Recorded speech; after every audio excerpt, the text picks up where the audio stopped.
डर एक एहसास में आपका स्वागत है।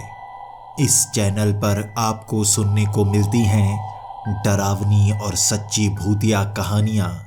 अगर आपको ऐसी ही वीडियोस देखना पसंद है तो हमारे इस चैनल को सब्सक्राइब करना ना भूलें। तो अब बढ़ते हैं आज की कहानी की ओर।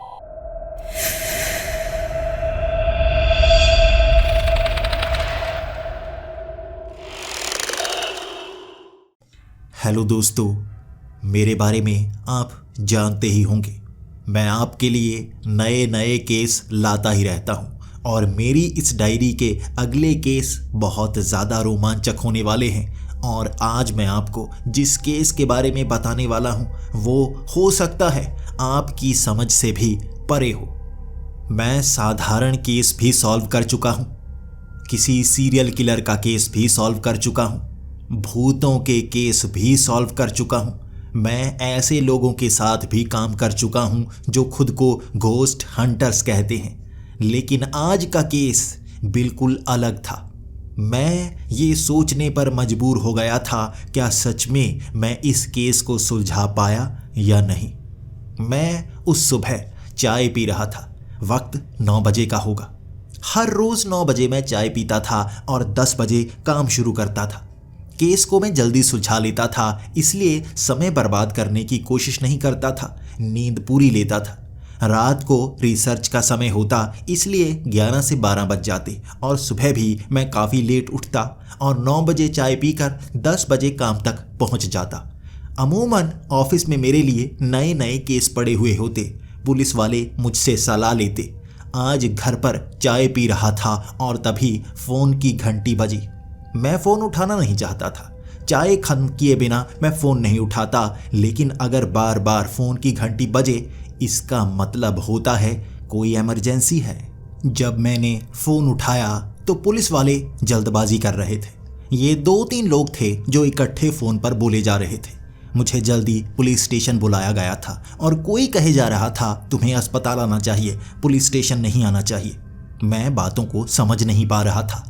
तब मैंने गुस्से में आकर कहा, कोई एक बात कर सकता है? उनमें से एक बोला, आपको सरकारी अस्पताल में पहुंचना चाहिए, वहां पर बहुत बड़ी गड़बड़ हो चुकी है, जल्दी आइए। उनकी बातों से लग रहा था कोई ऐसी चीज़ है जो उनकी समझ से परे है और मुझे तभी बुलाया जाता है जब कोई ऐसी घटना हो जाए जिसे पुलिस समझ नहीं पा रही हो। और मैंने भी जल्दी से वो चाय की चुस्की ली। अब मैं ब्रेकफास्ट कर भी नहीं पाया और सरकारी अस्पताल की तरफ भागा।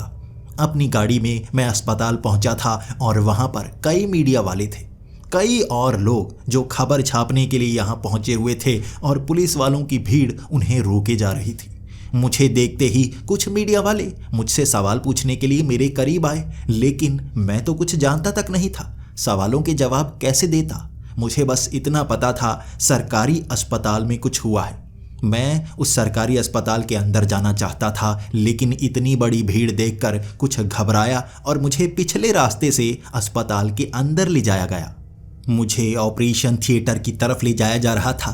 इमरजेंसी वार्ड की तरफ ले जाकर मुझे इशारा कर दिया गया, आप ऑपरेशन थिएटर में भी जा सकते हैं, इमरजेंसी वार्ड जो आगे 2-3 रूम बने हुए हैं वहाँ भी जा सकते हैं। मैं अकेला चलकर वहाँ पर गया था और जब मैं अंदर पहुँचा वहाँ पर कई लोग थे जो बेड पर लेटे हुए थे। शायद उन्हें गंभीर चोट आई हो। जब मैं उस रूम के अंदर गया, मुझे जल्दी जल्दी से उस डॉक्टर के पास पहुंचना था। डॉक्टर भी भागा भागा मेरी तरफ आया और मैंने उससे पूछा, क्या हुआ है, मुझे कोई कुछ बता क्यों नहीं रहा? तब डॉक्टर ने कहा था, क्योंकि उन्हें खुद पता नहीं है कि यहाँ पर क्या हुआ है और मैं भी समझने की कोशिश कर रहा हूँ। 2 दिन से ये यहाँ पर हैं और ये कोमा में जा चुके हैं। इनके शरीर पर चोट का कोई निशान तक नहीं है, लेकिन एक घटना जो इन सब को जोड़ रही है कि ये कर्मचारी हैं ASI के, यानी कि आर्कियोलॉजिकल सर्वे ऑफ इंडिया। ये 7 लोग हैं जो इस तरह कोमा में गए हैं और एक साथ नहीं, एक एक करके 7 दिन में 7 लोग कोमा में पहुंच गए हैं। इसीलिए यहाँ पर अफरा तफरी मची हुई है। कोई ना कोई घटना तो है, कोई ना कोई ऐसी चीज़ है जो इन्हें कोमा में ले जा रही है और पुलिस वाले हाथ खड़े कर चुके हैं, क्योंकि यह साधारण घटना नहीं लगती। इनके शरीर में कोई गैस नहीं पाई गई, कोई जहर नहीं दिया गया, कोई भी शरीर में टॉक्सिक चीज़ नहीं गई। लेकिन ये कोमा में अचानक कैसे गए? सारे के सारे अधिकारी आर्कियोलॉजिकल सर्वे ऑफ इंडिया के। ये केस अब आपको सुलझाना होगा। मैं आपकी मदद के लिए तैयार हूँ। आप जो भी मदद मांगेंगे मैं देने को तैयार हूँ। अब वहाँ 7 लोगों को बेड पर लेटे हुए देख मैं खुद हैरान था कि शुरू कहाँ से करूँ। मैं सबसे पहले फाइल उठाकर देख रहा था क्या ये बात सच है कि इनके शरीर में किसी भी तरह का जहर पाया नहीं गया। मैं सारी रिपोर्ट्स चेक कर रहा था और सच में रिपोर्ट्स में ऐसा कुछ नहीं था। इसके बाद मैं बाहर निकला और पुलिस वालों से कहने लगा ये कहाँ पर काम कर रहे थे, जब ये कोमा में गए उससे पहले क्या कर रहे थे, क्या खाया। मुझे इस सब की एक खास रिपोर्ट चाहिए। उस फाइल में सब कुछ होना चाहिए। मुझे हामी भरा वो चेहरा दिखा था उस पुलिस वाले का और वो भागकर वहाँ से निकला था। उस भीड़ को संभालने के लिए मुझे इशारा किया गया था कि मैं उन्हें जवाब दूं और मैंने भी उन्हें कह दिया था कि अभी इसके बारे में ज़्यादा नहीं जानता, मैं मीडिया वालों को बाद में जवाब ज़रूर दूंगा। ये कहकर मैं अस्पताल से निकला था उस भीड़ को चीरता हुआ। सवाल मेरी तरफ दागे जा रहे थे लेकिन अभी मैं जवाब देने लायक नहीं था। मैं आर्कियोलॉजिकल सर्वे ऑफ इंडिया के सीधा दफ्तर में पहुंच गया और मुझे देखते ही बहुत सारे लोग खुश हो गए थे कि मैं केस सुलझाने के लिए यहाँ पर आ चुका हूँ। पहले उन्हें लग रहा था किसी के समझ में नहीं आ रहा, लेकिन जब मैंने कदम रखा था उनकी खुशी देखने लायक थी। लेकिन मुझे खुद पर इतना कॉन्फिडेंस नहीं था। पहली बार कुछ अलग सा एहसास हो रहा था मुझे। मैं वहाँ उन फाइल्स को खंगालने लगा। समानता क्या है, ये घटनाएं घटी कैसे? सबसे पहले वो जो टीम लीडर था वो इस तरह बेहोश हो गया। यहाँ सीसीटीवी फुटेज में साफ दिखाई दे रहा था वो एक कॉफ़ी पी रहा था। अपने टेबल पर बैठा कॉफ़ी पीने के बाद जैसे ही वो उठा उसके बाद वो अपने दोस्तों से कुछ मजाक कर रहा था और कभी उठकर किसी को कुछ कहता तो कभी किसी को कुछ कहता। वो एक फाइल पर ज़्यादा ध्यान दिए हुए था। अचानक जब उठ खड़ा हुआ जैसे उसकी छाती में दर्द हुआ। उसने अपनी छाती पकड़ी। मुझे लगा जैसे उसे हार्ट अटैक आया हो। अचानक उसने अपना सर पकड़ लिया। जैसे ही उसने अपना सर पकड़ा वो सर को पकड़कर इस तरह से हिलाने की कोशिश कर रहा था जैसे उसके सर में बहुत ज़्यादा दर्द हो रहा हो। वो बार बार सर को नीचे झुकाने की कोशिश करता और बार बार सर को खींचने की कोशिश करता। उसके बाद वो बेहोश हो गया और बाद में वो कोमा में जा चुका था। मैं समझ नहीं पाया, शायद उस कॉफ़ी में कुछ ऐसा हो। मैं अब दूसरी सीसीटीवी फुटेज देख रहा था। ये एक और कर्मचारी था जो भारी भारी बर्तन कहीं से लेकर आया था। एक खाली जगह पर डिगिंग का काम चल रहा था, यानी कि खुदाई का। वहाँ से प्राचीन बर्तन निकले थे जिन्हें 400 से 500 साल पुराना माना जा रहा है। वो बर्तनों को लेकर यहाँ आ रहा था और अचानक उसका पैर फिसला। वो बर्तन भी नीचे गिर गए। धातु के बर्तन थे इसलिए उन्हें नुकसान नहीं हुआ, लेकिन वो गिरते ही सीधा कोमा में। मैं उसके पहले वाली फुटेज देखना चाहता था लेकिन वो तो बाहर से आया था। यकीनन खाकर भी बाहर से ही आया होगा। मैं तीसरी फुटेज देखने लगा। अब वो कर्मचारी यहाँ ऑफिस में ही काम किया करता था लेकिन कभी कभी बाहर जाना होता था। उस पूरे दिन वो यहाँ ऑफिस में कंप्यूटर पर काम कर रहा था। वो शायद एक खास डाटा की फीडिंग कर रहा था और जब कंप्यूटर वो चला रहा था उसने इसके पिछले आधे घंटे तक ना कुछ खाया था ना कुछ पिया था। अचानक ही उसे जैसे चक्कर से आने लगे। वो मुंह खोल नहीं पा रहा था, जैसे बोलने की कोशिश कर रहा, गर्दन में कुछ जैसे फंस गया हो। इसके बाद वो हाथ हिलाने लगा जैसे उसे भूत प्रेत नजर आ रहे हों। वो आसमान में हाथ हिला रहा था। अचानक ही पीछे गिर गया जैसे उसे कोई अटैक आया हो। इसके बाद वो भी कोमा में चला गया था। इस तरह 7 लोग कोमा में गए थे और 2 की फुटेज तक मौजूद नहीं थी क्योंकि वो एक ऐसी जगह पर थे जहां कैमरे नहीं लगे हुए थे। 7 के 7 अजीब तरीके से कोमा में गए थे। अब मैं ये जानना चाहता था इन सब में समानता क्या है। ये कौन कौन सी दवाई लेते थे, क्या क्या किया करते थे और कौन सा लिंक है जो इन सब को एक साथ जोड़ता है। ये ASI के लिए काम करते हैं, इसके सिवा इन सब में समानता क्या है। उस 3-4 घंटे मैं ऑफिस में ही बैठा रहा था। मुझे कई समानताएं बताई गई थी। वो कब कब इकट्ठे काम कर चुके थे, कहाँ कहाँ इकट्ठे जा चुके थे, यहाँ क्या क्या किया करते थे, क्या क्या खाया करते थे। लेकिन एक बात थी जो मुझे साफ साफ बताई नहीं जा रही थी। अब वो किसी खास मिशन पर थे जिसकी जानकारी उन फाइल्स तक में मौजूद नहीं थी। क्या क्या जानकारी होगी जो मुझे बताना सही समझा नहीं जा रहा। ये एएसआई के हेड थे जो इस ऑफिस को संभालते थे और वो बता रहे थे ये जानकारी डिस्क्लोज नहीं की जा सकती। भले ही वो कोमा में गए हैं लेकिन ये जानकारी बाहर दी नहीं जा सकती, ये काफ़ी खतरनाक हो सकती है। मैं जानना चाहता था, वो बता नहीं रहे थे। तब मैंने भी सोचा अगर जानकारी बताई नहीं जा रही इस केस के बावजूद, हो सकता है जानकारी सच में खतरनाक हो। मैं अब और चीज़ों पर ध्यान दे रहा था। पूरा दिन मैंने पुलिस वालों को लगाए रखा उनके घर की तलाशी लेने में, घर में पाई जाने वाली दवाइयों की, उनके साथ कौन कौन मिला हुआ था, कोई ऐसा आदमी जो इन सातों के साथ मिला हो और इन्हें शरीर में क्या जहर दिया जा सकता है, कोई ऐसा जहर जिसके देने के बाद कोई कोमा में चला जाए और वो जहर भी शरीर से गायब हो जाए।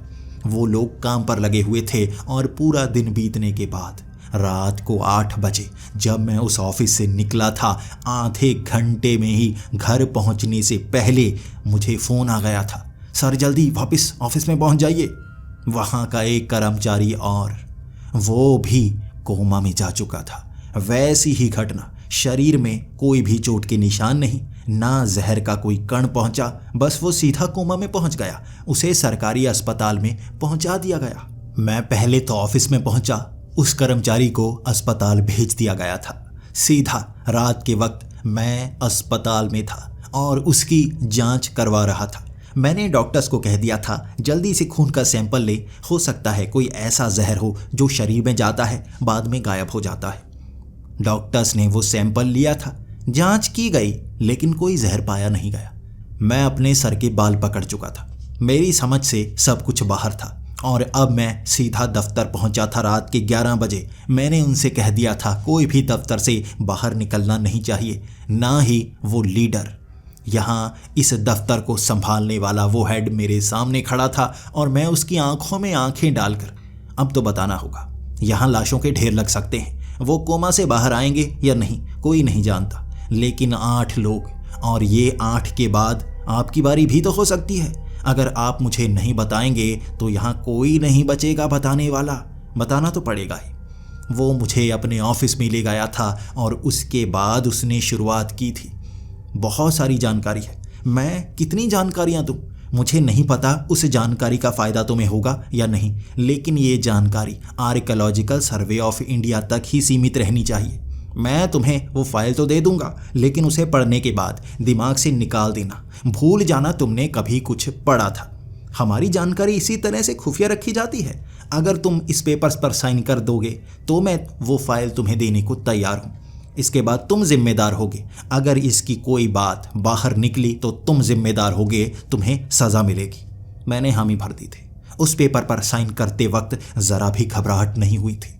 किसी की जान बचाने में घबराहट नहीं होनी चाहिए, आखिर लोग कोमा में जा रहे हैं और ये कोई ऐसी बीमारी भी हो सकती है जिससे इंसानियत खतरे में आ जाए। तो उस फाइल को पकड़कर सीधा घर पहुंच गया था मैं। सारी कुंडियां बंद की, खिड़कियां बंद की और उसके बाद फाइल को पढ़ना शुरू कर दिया। यह बात 10 साल पहले की है। महाराष्ट्र के अजंता एलोरा की गुफाओं में खुदाई का काम चल रहा था। वहाँ कई ऐसी गुफाएं थी जो बहुत अंदर तक जाती थी। हिंदू धर्म से जुड़ी हुई कई चीज़ें वहाँ पर पाई गई, बुद्ध धर्म से जुड़ी हुई कई चीज़ें वहाँ पर पाई गई, लेकिन कई ऐसी आकृतियाँ थीं जिन्हें पहचाना नहीं जा रहा था। उन आकृतियों से ये समझ में नहीं आ रहा था ये किस धर्म से जुड़ी हुई हैं। हो सकता है प्राचीन काल से जुड़ी हुई कोई ऐसी घटनाओं का वर्णन इस तरह से चित्र बनाकर किया गया हो। उन्होंने खुदाई शुरू कर दी। उन गुफाओं में बहुत ज़्यादा अंदर तक वो मिट्टी को धीरे धीरे साफ करते रहे। पिछले 9 सालों से ये सफाई का काम चल रहा था और इसी साल कई ऐसी मूर्तियां निकली और कई ऐसे बक्से निकले जिन्हें 2000 से 3000 साल पुराना माना जा रहा था। इन बक्सों के अंदर क्या था हर कोई जानना चाहता था, लेकिन वो बक्से भी पत्थर के बने हुए थे। पुराने ज़माने में जैसे पत्थर को पिघलाकर उसे भी एक आकार दिया जाता था, ऐसा करने की क्षमता उन लोगों में थी, हमें अब पता चला है और इसे दुनिया के सामने डिस्क्लोज नहीं किया जा सकता। पत्थर को पिघलाने के लिए तापमान इतना ज़्यादा करना पड़ता है जैसे कि लावा हो, तब जाकर पत्थर पिघलता है। और पत्थर को आकार भी दिया जा सकता है, लेकिन कोई ऐसी चीज़ जो आसानी से पिघल ना पाए। धातु भी इस तापमान पर पिघल जाती है, लेकिन पत्थर को पिघलने में ज़्यादा तापमान लगता है। इस तरह ये बड़े बड़े बक्से जो पत्थर के बनाए गए थे, आकार दिए गए थे, इन्हें छेनी हथौड़े से खुरचा नहीं गया था, बल्कि आकार दिया गया था पिघलाकर। उनके अंदर कुछ था जिसे खोलने के लिए हमें तरकीब लगानी थी। वो चारों तरफ से बंद थे, लेकिन उन्हें खोलने के लिए हम तोड़ना नहीं चाहते थे। हमने लेज़र टेक्नोलॉजी का इस्तेमाल किया था। हमने पाया कि उन बक्सों में कुछ ना कुछ तो है, वो धातु की चीज़ थी। तो हमने सोचा अब इस पत्थर को काटने का समय आ गया है। काटने के बाद हम इस धातु को निकालेंगे और इस पत्थर को ऐसा ही रख देंगे ताकि इतिहास के साथ जुड़ाव हर कोई देख पाए। लेकिन 1 साल पहले एक घटना हुई थी। इन गुफाओं के काफ़ी अंदरूनी तरफ, जहाँ पर खुदाई का काम बहुत ज़्यादा सालों बाद शुरू होता, क्योंकि वहाँ मिट्टी काफ़ी ज़्यादा थी, वहाँ हमारा एक कर्मचारी पहुँच गया। वो खुद को मशहूर करना चाहता था। वो चाहता था सबसे आगे निकल जाए। अमीर होने का शौक़ उसे हमेशा से था और वो उन गुफाओं में छिपकर खुदाई का काम करने लगा। वो ज़मीन से कुछ नया निकालना चाहता था और वो चाहता था वो पहला हो जो ये काम करे। उसे मना किया गया था, लेकिन बाद में वो छिप छिप कर ये काम करता रहा। एक रात पिछले साल वो खुदाई के लिए उन अंधेरी गुफाओं में गया हुआ था, हद से पार गया हुआ था, और तभी एक जगह मिट्टी जैसे धंस गई। अचानक यहाँ जैसे भूकंप आया था। ये भूकंप के झटके आसपास भी महसूस किए गए और इसका केंद्र ये गुफाएं ही थी, जैसे यहाँ से वो भूकंप की शुरुआत हुई हो। इसी कारण वो गुफा अंदर की तरफ धंस गई और वो वहीं पर फंस गया। उसे बचाने की कोशिशें हमने की थी, लेकिन वो गुफाएं काफ़ी अंदर तक बनी हुई थी और वो कहाँ फंसा हुआ था हम जान नहीं पा रहे थे। वो खुदाई का काम बहुत लंबे समय तक चला, लेकिन उसे ढूंढा नहीं जा सका और वो काम को बंद कर दिया गया जब हमें लगा उसकी मौत हो चुकी होगी। इस बात को इसीलिए डिस्क्लोज़ किया गया है कि अगर ये बात बाहर आ गई कि हमारा एक कर्मचारी मारा गया है उन गुफाओं में, हो सकता है सरकार की तरफ से हमारे काम को बंद कर दिया जाए। इसमें हमारी गलती नहीं थी, वो कर्मचारी हद से बाहर गया था, ये उसकी गलती थी, इसीलिए वो मारा गया। इस फाइल को पढ़कर अगले दिन मैं सीधा ASI के ऑफिस में पहुंच गया था। उनके हेड से मैं बात कर रहा था। इसका जुड़ाव आपको कैसे लगता है कि इन घटनाओं से हो सकता है? तो उसने बताया पूरे 365 दिन पहले वो यहाँ पर अंदर धंस गया था और 365 दिन बाद ही वो पहला हमारा कर्मचारी इस तरह से कोमा में गया था। ये बात का सच में मुझे भी एक मिलान मिला। मैंने कहा मुझे भी उन गुफाओं में जाना है, मैं देखना चाहता हूँ वो कौन सी नई जगह है जो आपने ढूंढ निकाली है। वो हेड फिर से कहने लगा था, देखिए आप वहाँ पर नहीं जा सकते, आप उन चीज़ों को नहीं देख सकते, उन्हें अभी डिस्क्लोज़ नहीं किया जा सकता। सरकार के द्वारा भी हमें कहा गया है कि अगले 15 सालों तक आम लोगों को वहाँ पर क्या देखा गया है बताया नहीं जाना है। 15 साल बाद ही दुनिया के सामने वो बात बताई जा सकती है। आप वहाँ नहीं जा सकते, आप बहुत कुछ जान जाएंगे। मैं ये बातें सुनकर निराश हो गया था, लेकिन मैंने एक तरकीब लगाई। मैंने उनसे कहा, देखिए वहाँ पर आपको मुझे ले जाना होगा, वरना एक और है जो कोमा में जाने वाला है। मैंने बहुत ज़्यादा रिसर्च की है और आपका नाम ही सबसे आगे निकल कर आ रहा है। अगला नंबर आपका होगा। मैं आपको बचा सकता हूँ। मुझे जल्दी से केस को सुलझाना होगा, वरना आप भी कोमा में जा सकते हैं। वो घबरा गया था, उसके चेहरे पर पसीना आना शुरू हो गया था, उसे घबराहट हुए जा रही थी और बार बार वो गिलास पानी का पिए जा रहा था। मैं इतने केस सुलझा चुका था, लोग मुझ पर भरोसा करते थे, मैं जो कहता था वो सच हो जाता था, इसलिए उसकी घबराहट जायज़ थी। उसने कहा, ठीक है तुम जा सकते हो, लेकिन जल्दी से इस केस को सुलझाओ। ये गड़बड़ बढ़ती जा रही है और मुझे अब काफ़ी ज़्यादा डर लगने लगा है। जल्दी सुलझाइए, मैं आपको पास दे दूँगा, आप उन गुफाओं में अंदर जा सकते हैं। मैं सुबह सुबह ही फ़्लाइट लेकर सीधा महाराष्ट्र के लिए निकल गया था। दोपहर तक मैं उन गुफाओं तक भी पहुंच गया। बड़ी जल्दी मुझे वहां तक पहुंचाया गया था। ये सर्विस इसलिए थी क्योंकि हेड को जान का खतरा था। उन गुफाओं तक पहुंचते ही मैं देखने लगा आखिर अंदर जाने का रास्ता कहाँ पर है। यहाँ तो कई सारी गुफाएं हैं, तो मुझे बताया गया था इससे 2 किलोमीटर दूर वो पीछे वाले बीहड़ में ऐसे बड़े बड़े टीले से बने हुए हैं, उन टीलों में अंदर जाने का रास्ता है। इन गुफाओं के जितने भी रास्ते हैं वो नीचे बंद हैं, यहाँ नीचे जाया नहीं जा सकता। शायद प्राचीन काल में इन्हें बनाया ही इस तरह से गया था कि कोई आसानी से उसे ढूंढ ना पाए। एएसआई की टीम ने यहाँ से 2 किलोमीटर दूर एक टीले को ढूंढा था जहाँ बड़ी सी गुफा बनी हुई थी। उस गुफा से वो काफ़ी अंदर जाते गए, 2 किलोमीटर का सफ़र यहाँ तक किया और बिल्कुल इसके नीचे अंदर वाली उन गुफाओं को ढूंढ निकाला और वहीं पर है वो सब चीज़ें, प्राचीन काल की वो चीज़ें और इन लोगों के कोमा में जाने का रहस्य। मैं उन गुफाओं में पैर रख रहा था और वहाँ पर रेल की पटरी बिछाई गई थी। रेल की पटरी में बड़ा सा डिब्बा रखा गया था। उस डिब्बे पर बैठते ही 2 किलोमीटर का सफ़र इस तरह से तय करना था। रास्ते में कई जगह गुफाएं ऊपर की तरफ भी बनाई गई थी। ये सिर्फ सांस लेने के लिए बनाई गई थी ताकि कोई भी यहाँ अंदर ना घुस पाए। ये पूरी जगह संरक्षित कर दी गई है। इसके नीचे बहुत भयानक और रहस्यमय चीज़ें मिली हैं जिसकी जानकारी मुझे दी नहीं जा सकती क्योंकि मैं सिर्फ इस रहस्य को सुलझा रहा हूँ, बस उतनी बात बताई गई है। मैं वहाँ से निकल रहा था और कई जगह दरवाजे बने हुए थे, गुफाएं थी कई और जगह जाने की। वहाँ मुझे कई लोग भी दिखे थे। यहाँ खुदाई का काम भी चल रहा है और इसके बारे में मैं जानता तक नहीं। शायद यहाँ बहुत सारी ऐसी चीज़ें मिली होंगी जो बाहर कई सालों बाद बताई जाएंगी। मेरा काम अजंता एलोरा की गुफाओं के नीचे वाले हिस्से में पहुँचना था। वहाँ 15 मिनट लगे हमें उस 2 किलोमीटर का सफ़र तय करने में। तब जाकर उन गुफाओं के निचले हिस्से में पहुँच पाए थे। ऊपर से रोशनी आ रही थी। ये पतली गुफाओं का हिस्सा था जहाँ से कोई इंसान नीचे तक नहीं आ सकता, लेकिन ऊपर जंगले लगाए गए थे। उन जंगलों से रोशनी नीचे तक आ सकती थी। नीचे जाने वाली जगह, उन सीढ़ियों से मैं उतर रहा था और मेरे साथ 5 लोग और थे। वो मुझे आगे चलने को कह रहे थे जैसे वो डरे हुए हों। वहाँ लोग नीचे तक जाने से भी डरने लगे थे जब उन्हें पता लगा था वो लोग बेहोश हो चुके हैं। तब मैं नीचे पहुंचा था और नीचे वाली जगह हैरान करने वाली थी। आप सोच सकते हैं गुफाओं में हमें क्या मिल सकता है। गुफाओं में चारों तरफ पत्थर होते हैं। पत्थर चारों तरफ इस तरह से गड़े हुए होते हैं और बीच में खुदाई करके ये सुरंगें, ये गुफाएं बनी हुई होती हैं, लेकिन चारों तरफ धातु लगा हुआ था।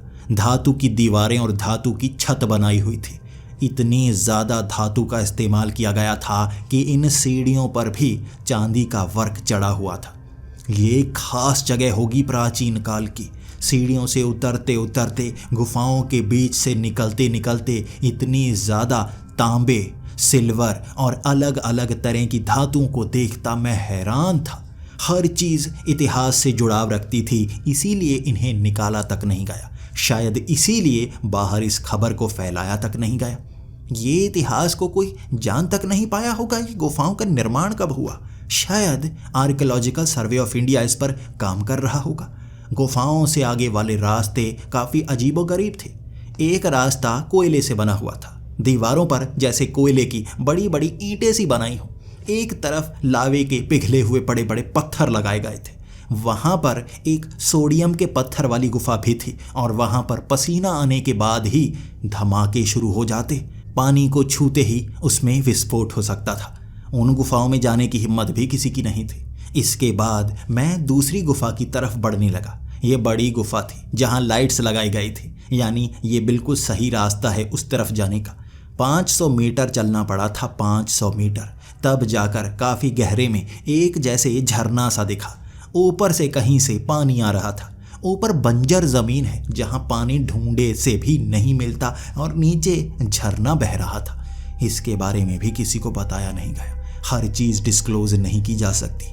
उस झरने को पार करते ही आगे वाला एक बड़ा सा कमरा देख मैं हैरान सा हो गया था। ये एक विशाल गुफा थी जिसके अंदर ईंटों से बने हुए स्ट्रक्चर थे। पुराने पत्थरों से बने हुए मंदिर आकार के ढांचे थे जो आधे ढह चुके थे, और वहाँ दीवारों पर बनी हुई कलाकृतियाँ आज तक नहीं देखी थी मैंने। वहाँ इंसान बनाए हुए थे जिनके दिमाग से एक रोशनी निकलती हुई दिखाई दे रही थी। उस रोशनी में और इंसान दिख रहे थे जो घूम रहे थे, और ध्यान से और करीब से देखने पर पता चला वो इंसान जो उसके दिमाग के अंदर की रोशनी में घूम रहे थे, उनके दिमाग से एक और रोशनी घूम रही थी और उसके अंदर भी छोटे छोटे कीड़े मकोड़े जैसे इंसान। ये बताना क्या चाह रहे थे? मैंने तो किसी धर्म ग्रंथ में भी ऐसा नहीं देखा था। तब मुझे सामने वाले पत्थर के बने हुए वो बक्से दिखाए गए जिसके अंदर धातु की चीजें हैं। उन बक्सों को अभी तक काटा नहीं गया था और कहा जा रहा था जल्द ही उसे काटा जाएगा।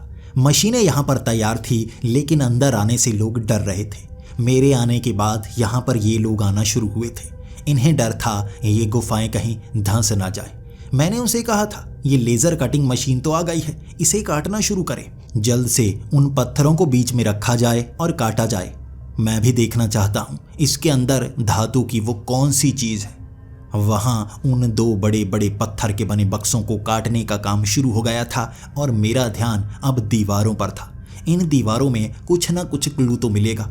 यहाँ काम करने के बाद ही 1 साल बीतने के बाद वो कोमा में जाना शुरू हो गए। क्या यहाँ पर कोई ऐसी बीमारी हो सकती है? तब उन्होंने बताया था कि यहाँ कई और लोग भी थे, वो अभी तक कोमा में नहीं गए हैं, लेकिन खतरा था, हर कोई कोमा में जा सकता है और शायद ये गैस का कमाल ना हो। मैं भी भविष्य में कोमा में जा सकता हूँ, लेकिन यहाँ ऊपर जाने के और भी रास्ते थे। ऊपर से हवा नीचे तक पहुँचाने के रास्ते थे, जहाँ से अंदर की जो हवा है वो भी बाहर निकलती और बाहर घूमने आए कई लोग उसे सूंघ सकते थे। किसी के साथ ऐसा हुआ तो नहीं। नीचे वो कुछ खास लोगों के साथ ही ऐसा हुआ था। दीवारों में बनी उन आकृतियों से मैं समझने की कोशिश कर रहा था आखिर क्या है वो। वहाँ ज़्यादातर दिमाग से निकलने वाली रोशनी, दिमाग में इस तरह युद्ध चलना, इस तरह की चीज़ें दिखाई जा रही थी। और मैंने सोचा एक कोमा आखिर होता क्या है? जब हमारा शरीर शिथिल पड़ जाए, दिमाग काम कर रहा हो, उसे कोमा कहा जाता है। ध्यान से आकृतियों को देखता गया और ज़्यादातर आकृतियाँ ऐसी ही थीं। दिमाग में चलने वाले युद्ध, दिमाग में दिखने वाली ऐसी आकृतियाँ। आखिर वो बताना क्या चाहते थे? दूसरी तरफ से आवाज़ आई थी कि यहाँ एक बक्से को काटा जा चुका है। आधे घंटे में ही उन्होंने उस पत्थर के बक्से को काट डाला था। 1 साल पुराना काम अब फिर से शुरू हो गया था। उस बक्से को खोला गया और वहाँ कई कर्मचारी थे जो मुझे मना कर रहे थे कि तुम देख नहीं सकते इसमें क्या है, लेकिन मैं ज़बरदस्ती वहाँ धक्का देकर आगे बढ़ चला। धातु की बड़ी सी प्लेट थी वो, उस पर कुछ उकेरा गया था। ये संस्कृत के शब्द थे। किसी को भी संस्कृत नहीं आती थी मेरे सिवा कोई इसे पढ़ नहीं सकता था। और हर किसी ने जब हाथ खड़े कर दिए तो मैंने कहा मैं जानता हूँ इसमें क्या लिखा गया है, दिखाइए तो ज़रा। मुझे वो प्लेट दिखाई गई जिसे खींचने पर वो खुलती, जैसे पेपर को रोल किया गया हो। ये धातु की बड़ी सी प्लेट थी जिसे रोल किया गया था। खींचने पर वो खुलती थी और वहाँ पर कई चीज़ें बताई गई थी। जो जो बताया गया मेरी आंखें खुलती गई। इंसानों की इस दुनिया को माया कहा जाता है। ये पूर्ण सच्चाई नहीं है, ये असली रियलिटी नहीं है, बल्कि अधूरा सच है। कई ऐसी दुनियाएं हैं जो इसके ऊपर हैं, कई ऐसी दुनियाएं हैं जो इसके नीचे हैं। हर एक दुनिया का अलग महत्व है। किसी भी दुनिया को पूर्ण सच्चाई कहा नहीं जा सकता, पूरी सच्चाई कहा नहीं जा सकता।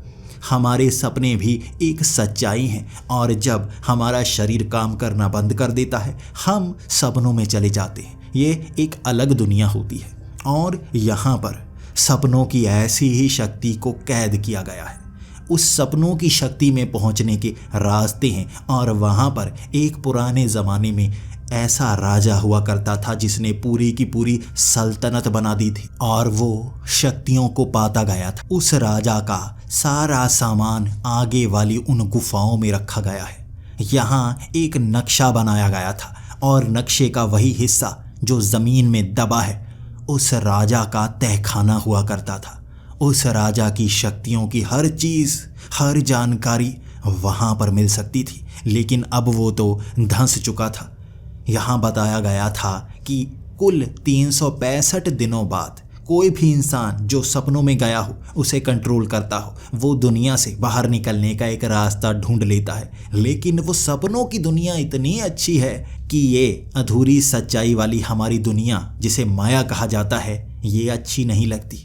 तो वो लोगों को वहाँ पर खींचने लग जाते हैं। इसी तरह शायद वो जो ज़मीन में धंस गया है वो लोगों को सपनों में ले जा रहा हो, और वो सपनों में जाते हैं और कोमा में चले जाते हैं। एक एक कड़ी जुड़नी शुरू हो गई थी। अब एक बड़ा रहस्य तो मैं सुलझा चुका था। लोग कोमा में कैसे जा रहे हैं? उन्हें सपनों में कैद किया जा रहा है, वो सपनों की दुनिया में। इसके बाद वो उठ नहीं पा रहे हैं और ये काम कर रहा होगा वो राजा। तो उस गुफा तक कैसे पहुंचा जाए? यहाँ नक्शा बना हुआ था और इस नक्शे में साफ बताया गया था 2 रास्ते हैं। एक साधारण रास्ता, कोई भी उसके अंदर चला जाए तो वहाँ हल्के से झटके से वो जो गुफाएं हैं वो धंस सकती हैं, लेकिन वो धंसेंगी तब जब कोई अंदर होगा। कोई वहाँ अंदर ना जाए तो वो धंसेंगी ही नहीं। शक्ति स्रोत वहीं पर है और वो भूकंप ला सकता है। इसके बाद एक और रास्ता बताया गया था, और दूसरा रास्ता इतना भयानक मैं भी घबरा सा गया था। सोडियम मेटल की बनी हुई वो गुफा, जहाँ पर पानी की एक बूंद पड़ने पर धमाके होने शुरू हो जाएंगे, और मुझे उसी रास्ते से उस जगह पहुँचना था जहाँ उस राजा का सामान रखा गया है। वहीं से मैं उसे पकड़ पाऊंगा जो सबको कोमा में ले जा रहा है। मैंने तो ये पूरी की पूरी थ्योरी बना ली थी कि वो आदमी ही होगा या वो राजा होगा जो वहाँ से सबको इस तरह सपनों में ले जा रहा है। मुझे उस रास्ते को चुनना था और हिम्मत तो करनी ही थी। मैं बढ़ चला उस तरफ। कपड़े मैंने बहुत कम कर दिए थे। मैं एक निक्कर और एक टी-शर्ट के साथ आगे बढ़ रहा था ताकि मुझे पसीना ना आए। एक बड़ी सी शॉल भी मैंने पकड़ ली थी। जब जब मुझे पसीना आता मैं पोंछता चला जाता। तब मैं आगे बढ़ता गया। मुझे गर्मी कम लग रही थी, पसीना अभी नहीं आ रहा था, लेकिन घबराहट से थोड़ा थोड़ा दिल की धड़कन तेज होती और पसीना जैसे माथे पर निकलने लगता और मैं उस कपड़े से साफ कर देता। यहाँ पानी की बूंद पड़ने के बाद मेरी मौत पक्की है। मैं उस रास्ते से बड़ी मुश्किल से आगे गया था और डराने के लिए वहाँ क्या क्या नहीं था। वहाँ भयानक भयानक चित्र दिखाए गए थे, भूतों के ऐसे चित्र जिसे देखकर हर किसी को घबराहट बढ़ने लगती, लेकिन मैं तो उनका सामना तक कर चुका था, इसलिए मैं घबराया नहीं। मुझे रहस्य को सुलझाना था, तो मैं उनके बीच से निकलने लगा। वहाँ पेड़ों की जड़ें इस तरह से लटकी हुई थी जैसे आपको पकड़ने की कोशिश कर रही हो, और कई जगह से जैसे आंधी जैसी हवा आती। वो हवा ठंडी सी पसीने को उड़ा कर ले जाती, लेकिन मुझे भी हिला देती। बार बार मेरा पैर फिसलता और मैं गिरने को हो जाता। मैं बड़ी मुश्किल से उस गुफा को पार कर पाया था और मेरे शरीर पर पसीना तक नहीं आया। तब मैं गुफा के उस हिस्से में पहुंच गया जिसे राजा का कक्ष कहा जाता था, और जैसे ही मैंने एक तरफ देखा, एक मकबरा सा बना हुआ था। उस मकबरे पर लेटा हुआ एक आदमी दिखा था। उसका शरीर गला नहीं था, वो आधा जिंदा लग रहा था। दिल की धड़कन चल रही थी, लेकिन मांस सड़ चुका था, जैसे कोई मुर्दा आधा जिंदा हो आधा मरा हुआ हो। उसकी आंखें गल चुकी थी।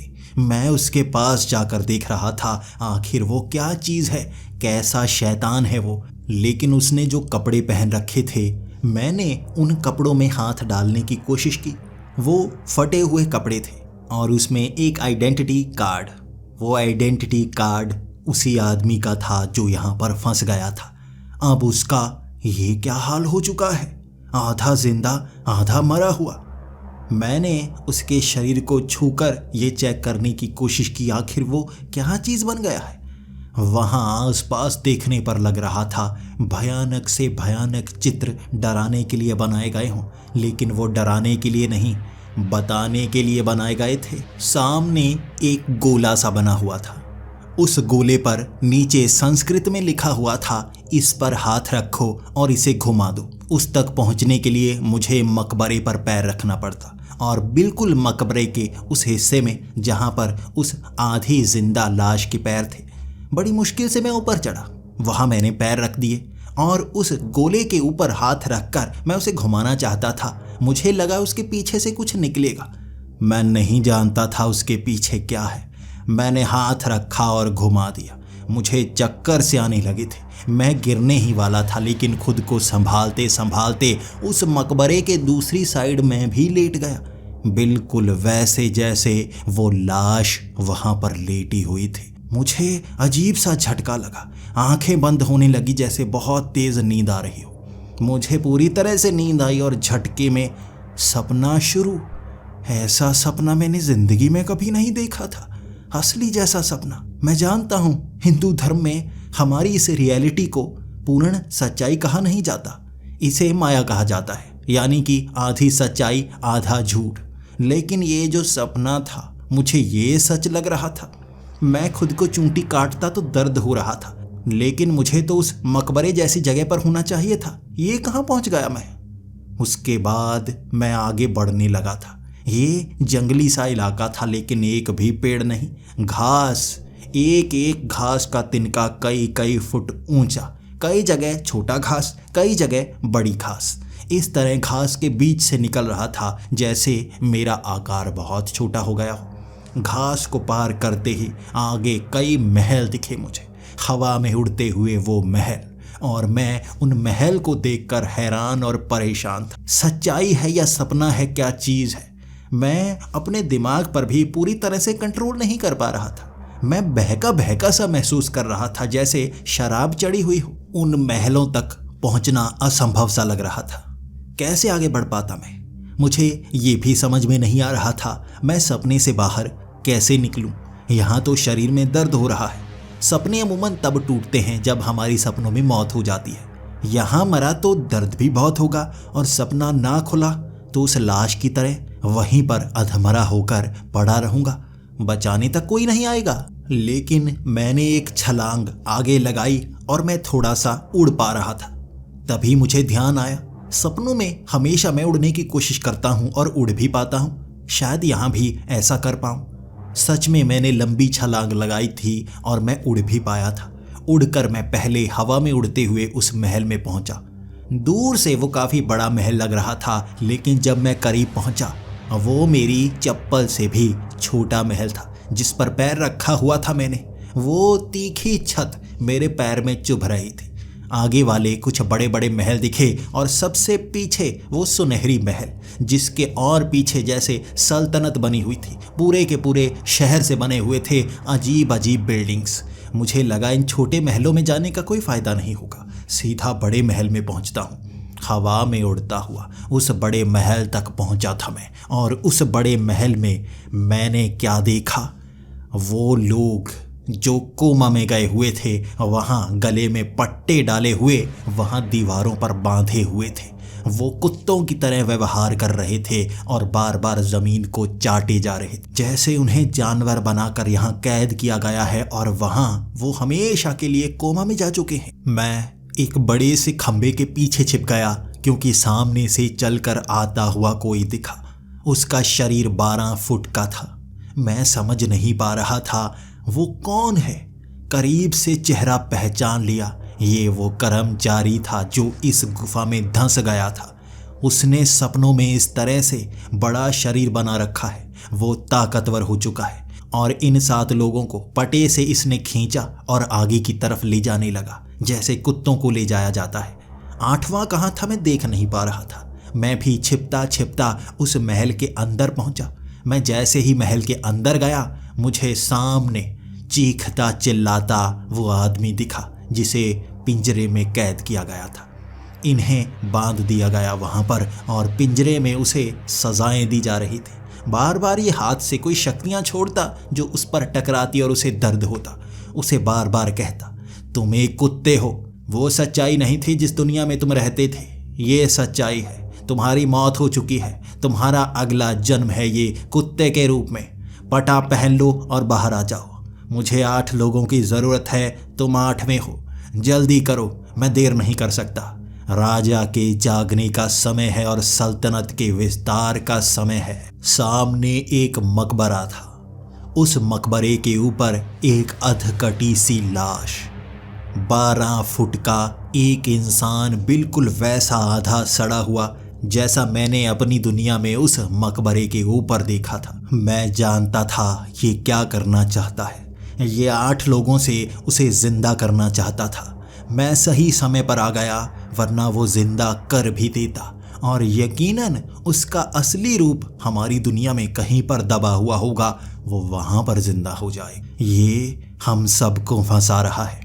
मैं उस खंबे के पीछे से बाहर आ गया था और कहने लगा था, रुक जाओ, तुम ऐसा नहीं कर सकते। किसी मुर्दे को जिंदा करना हमारा काम नहीं है, इससे विनाश हो सकता है। और वो राजा सपनों में सल्तनत बना रहा था, हमारी दुनिया को बर्बाद करना चाहता था। तब वो मेरी तरफ देखकर कहने लगा था, तुम कौन हो? किसी इंसान को मैं यहाँ पर लेकर ही नहीं आया, तुम कैसे पहुँच गए? मैंने कहा, मैं भी वैसे ही आया हूँ जैसे तुम आए हो। तब वो हंसने लगा था, हंसते हंसते मेरी तरफ देख रहा था और उसके शरीर से जैसे आग निकल रही थी। यहाँ आ तो गए हो लेकिन सच्चाई नहीं जानते, सिर्फ गुलाम बन सकते हो। मैं पूरी सच्चाई जानता हूँ।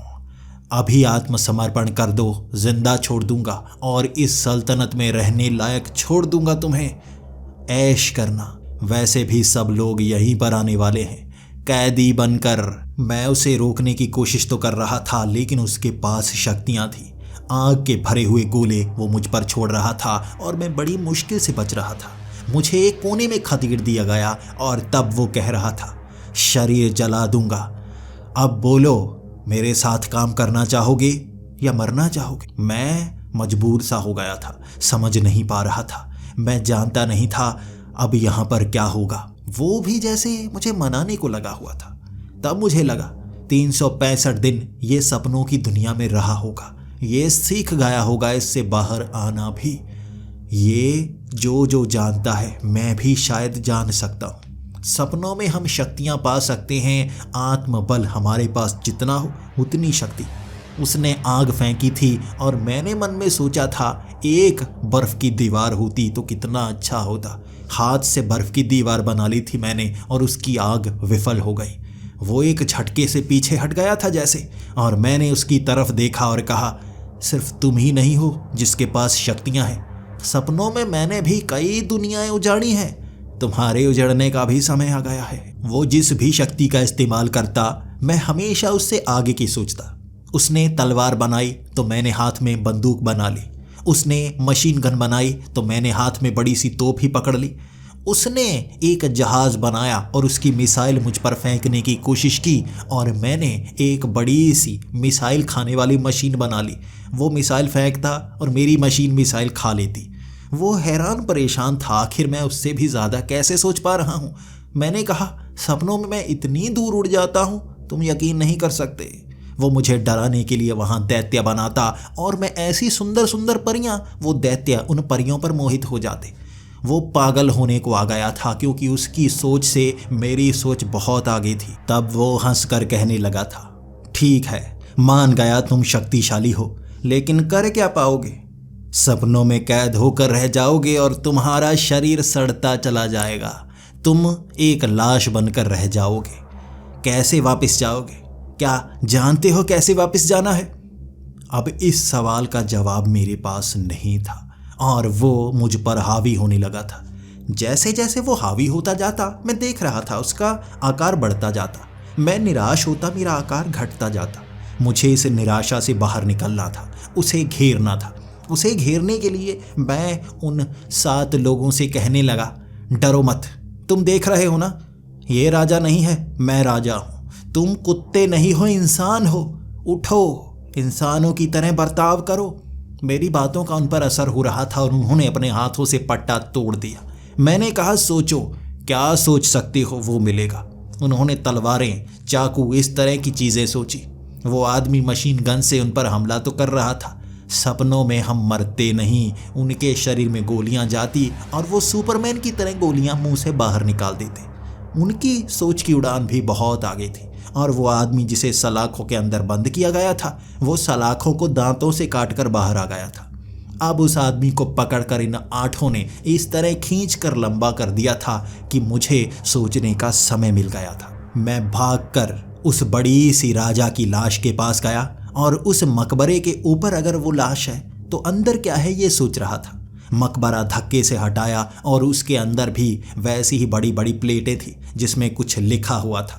सपनों की जानकारी दी गई थी और जो भी इस महल में पहुंच जाता, इस जानकारी को पढ़ता, सपनों से बाहर आ सकता था। सच्चाई जानने के बाद ही सपना टूटता है। हमारी दुनिया की सच्चाई जिस दिन हम जानेंगे, हमारी दुनिया से भी हम बाहर निकल पाएंगे। लेकिन अब समय सिर्फ सपनों से बाहर आने का था। मैं उन प्लेटों में लिखे शब्दों को पढ़ता गया और जानता गया। सपनों से बाहर आने के लिए वो परत को चीरना पड़ता है। वो सपनों की परत, वो हर जगह होती है।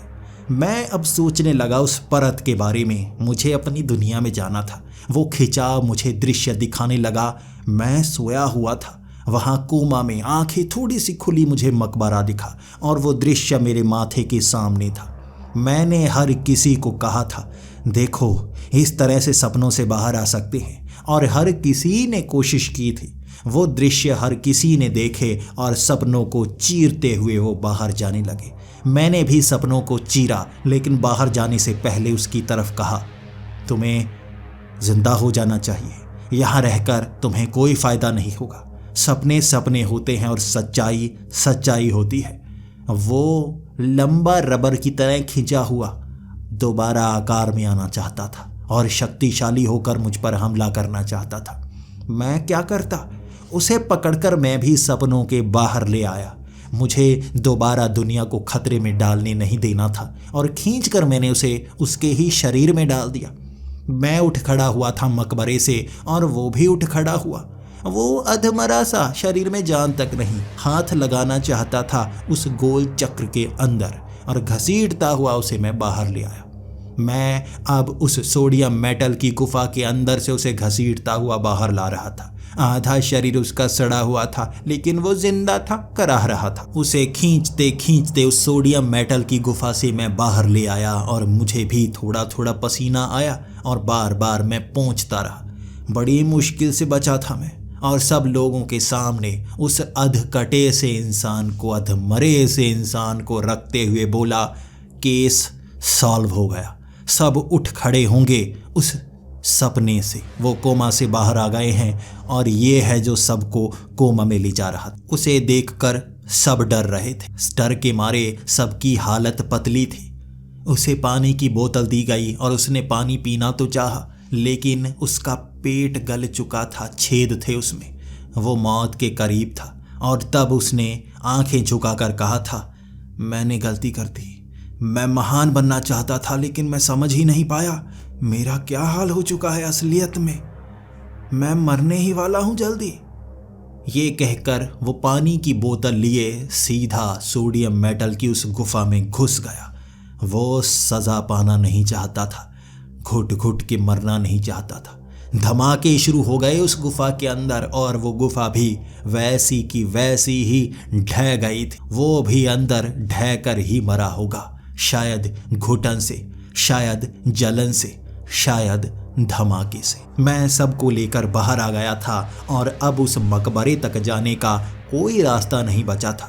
सपनों के उस राजा का केस सॉल्व हो गया था और फोन पर मैंने पता कर लिया 8 के 8 लोग होश में आ चुके थे। वो मेरा धन्यवाद कर रहे थे, लेकिन कई लोग थे जो मुझ पर हंस रहे थे। वो कह रहे थे, कोमा से तो अपने आप लोग बाहर आ गए, ये डिटेक्टिव तो फालतू में ही नंबर बना जाता है। कई पुलिस वालों ने मेरे चेहरे पर भी ये कहा था और मैं हंसकर कह गया था, डिटेक्टिव हूँ, मेरा काम सिर्फ केस सॉल्व करना होता है। लोगों को बचाना ना बचाना डॉक्टर के हाथ में है। इन्हें भी तो डॉक्टर ने बचाया है, मैंने तो कुछ भी नहीं किया। मैं तो वहाँ गुफा में केस सॉल्व करने में लगा हुआ था। मैं मुस्कुराकर मीडिया वालों के सामने से भी निकल गया था। वो इसे केस नहीं समझ रहे थे, वो इसे इन्फ्लुएंजा यानी कि एक ऐसा वायरस जो शरीर में पहुंचता कुछ दिनों के लिए हमें बेहोश कर देता और बेहोशी से वो उठे थे। ये साधारण खबर थी और इसे उन्होंने टीवी पर दिखाया तक नहीं। मैं जानता हूँ ये भयानक केस किस तरह मेरी जिंदगी बदल चुका था। आज भी मुझे शक होता है, क्या मेरी दुनिया असली है? क्या ये भी सपनों की तरह एक झूठी दुनिया तो नहीं? अगर ये झूठी दुनिया है तो असली दुनिया कौन सी है? अगर ये अधूरी सच्चाई है तो पूरी सच्चाई क्या है? मैं बस अपने काम की तरफ चल पड़ा हूं। मैं और ज्यादा धार्मिक हो गया हूं। लेकिन ये मेरी जिंदगी का सबसे खतरनाक केस नहीं था। अभी उस डायरी के ऐसे ऐसे केस बचे हुए हैं जो आपके होश उड़ा सकते हैं। भविष्य में कभी एक नया केस लेकर ज़रूर आऊँगा मैं।